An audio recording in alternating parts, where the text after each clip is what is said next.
कानी बहू। किशोरी लाल जी के बेटे राघव की शादी की बात जगह जगह चल रही थी, लेकिन किशोरी लाल जी को कोई लड़की पसंद ही नहीं आती थी। और उसकी एक ही वजह थी, किशोरी लाल जी का लालची होना। उनको लड़की वालों से मोटा दहेज चाहिए था और इसी चक्कर में एक दिन वो एक बहुत पैसे वाले के घर अपने बेटे का रिश्ता लेकर पहुंचे। उस आदमी का नाम था ओम प्रकाश। देखे किशोरी लाल जी, मेरी एक ही बेटी है और मेरी सारी संपत्ति जायदाद सब कुछ मेरी बेटी नैना का ही है। पापा, नाम से लगता है बहुत खूबसूरत होगी। कितना अच्छा नाम है ना, नैना। ओ, वैसे बात तो सही है आपकी। अब इतना पैसा है, जमीन जायदाद है, इकलौती बेटी, आप भी क्या करेंगे? सब कुछ उसे ही देंगे ना। बिल्कुल ठीक पहचाना आपने। बस बेटी की शादी और सारी जायदाद उसके नाम। पापा, बिना देखे हाँ कर दीजिए ना। इतना अच्छा रिश्ता फिर कहाँ मिलेगा? माला माल हो जाएंगे हम। मैं अपनी बेटी को बुलाता हूँ। अरे नहीं नहीं नहीं नहीं, आपकी बेटी का नाम नैना है, सुनकर ही लगता है बहुत सुंदर होगी। रहने दीजिए अंकल, मैं तो आपकी बेटी के नाम से ही इतना खुश हो गया हूँ कि उसे बिना देखे शादी करने को तैयार हूँ। अब तो मैं उसका चेहरा सीधे शादी के बाद ही देखूंगा। और इस तरह राघव नैना का चेहरा नहीं देखता और उससे शादी कर लेता है। शादी के बाद अपनी सुहाग रात पर जब राघव नैना का घूंघट उठाकर देखता है तो नैना की आंखें बंद थी।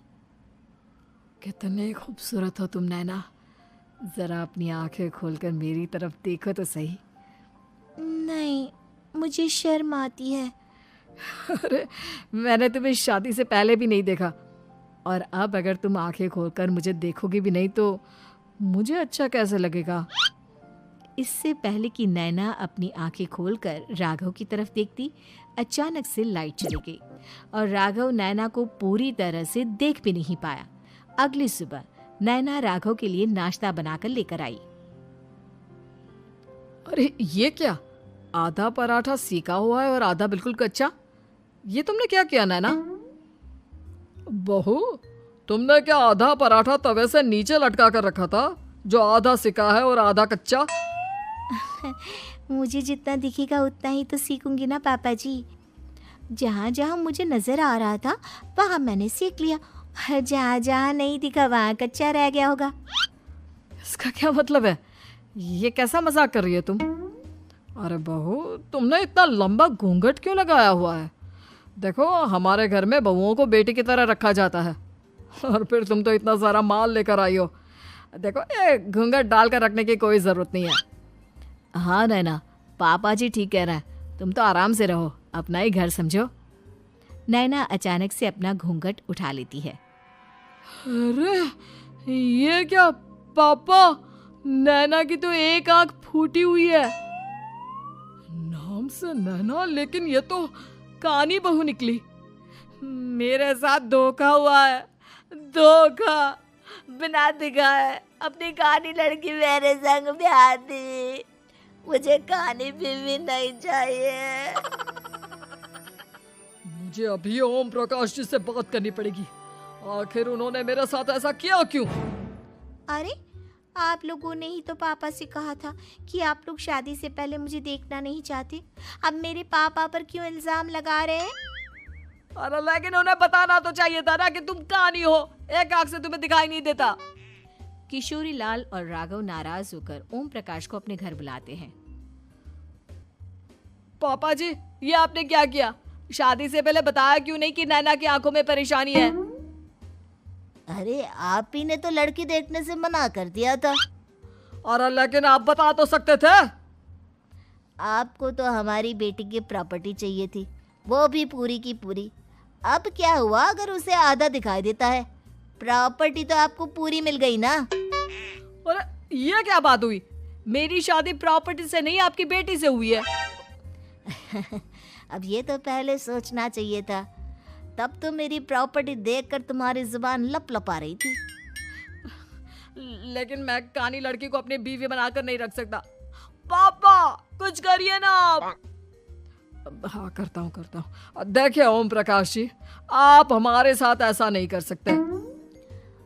और तुम देखो, अगर तुमने मेरी बेटी से शादी तोड़ी ना, तो जो भी प्रॉपर्टी मैंने तुम्हें दी है वो तो पूरी की पूरी वापस ले ही लूँगा, और आधी प्रॉपर्टी तुम्हारी भी लूँगा। अरे मेरी आधी प्रॉपर्टी भला क्यों लेंगे आप? इसलिए क्योंकि मेरी बेटी को आधा नजर आता है और उसकी नज़र अभी तक तुम्हारी आधी जायदाद पर ही पड़ी है। अब तुम उसे घर से निकालोगे तो कुछ तो लेकर जाएगी ना। और अगर हम आपकी बेटी को अपने घर की बहू बना कर रखे तो? तो तुम्हारी पूरी प्रॉपर्टी तुम्हारी ही रहेगी, और जो मैंने तुम्हें दिया है ना, उसमें से बस मैं आधा लेकर जाऊंगा। अरे लेकिन अब आप अपनी दी हुई प्रॉपर्टी में से आधी वापस क्यों लेकर जाएंगे? अगर मैं आपकी बेटी को अपनी पत्नी बनाकर रखने को तैयार हूं तो? इसलिए ताकि भविष्य में अगर तुम मेरी बेटी को धोखा दो तो उसके पास कुछ तो रहे जो पति का हो। वैसे मेरे पास तो बहुत कुछ है, लेकिन अपने पति की कोई निशानी तो उसके पास होनी चाहिए ना। अब अगर तुमने मेरी बेटी को कानी कहा तो तुम्हें प्रॉपर्टी भी कानी ही मिलेगी, पूरी नहीं। जमाए राजा। किशोरी लाल और राघव समझ चुके थे कि वो बुरी तरह फंस चुके हैं और अब उनके पास वहां से निकलने का कोई चारा नहीं है। अब समझ में आया ना, लालच बुरी बला होती है। एक तो तुम्हें प्रॉपर्टी मिली, ऊपर से बीवी मिली, उसमें तुम्हें नखरे भी दिखाने हैं। आए बड़े, चुपचाप बैठो दोनों। कुछ दिनों के बाद नैना राघव की कार लेकर बाजार घूमने निकलती है और जब कार लेकर वापस आती है, ये क्या? एक तरफ से मेरी गाड़ी पूरी खराब हो चुकी है। लगता है तुमने मेरी गाड़ी को किसी दूसरी गाड़ी के साथ एक्सीडेंट किया है। अरे अरे कितना बड़ा नुकसान कर दिया तुमने बहू। वो क्या है ना पापा जी, मुझे एक आंख से दिखाई नहीं दे रहा था, सामने से गाड़ी आ रही थी। मुझे तो सिर्फ आधा ही दिखाई दिया और वो गाड़ी मेरी कार से रगड़ते हुए निकल गई। अब मैं क्या करूं बताओ? आप इसे ठीक कराने के पैसे कौन देगा? तुम्हारे पापा। तुमने मुझसे इस तरह से बात की? अभी रुको। नैना राघव की शिकायत ओम प्रकाश को कर देती है। देखो राघव, अब जो मेरी आधी प्रॉपर्टी तुम्हारे पास थी ना, उसमें से आधी और मैं लेकर जाऊंगा, क्योंकि तुमने मेरी बेटी को डांटा। अरे नहीं नहीं पापा जी, गलती हो गई, माफ कर दो। गलती की तो कोई गुंजाइश ही नहीं। अगली बार मेरी बेटी को डांटा तो बची हुई आधी में से आधी और ले जाऊंगा। लालच के चक्कर में हम दोनों ने बहुत बड़ी गलती कर दी बेटा। एक तो तुम्हें कानी बहू मिली और ऊपर से जो माल मिला वो भी काना। इस तरह राघव की हर एक गलती पर ओम प्रकाश उसकी प्रॉपर्टी का आधा आधा हिस्सा लेकर अपना सारा माल वापस ले गया और राघव को कानी बीवी से काम चलाना पड़ा। भाई लालच वाकई में बुरी बला है।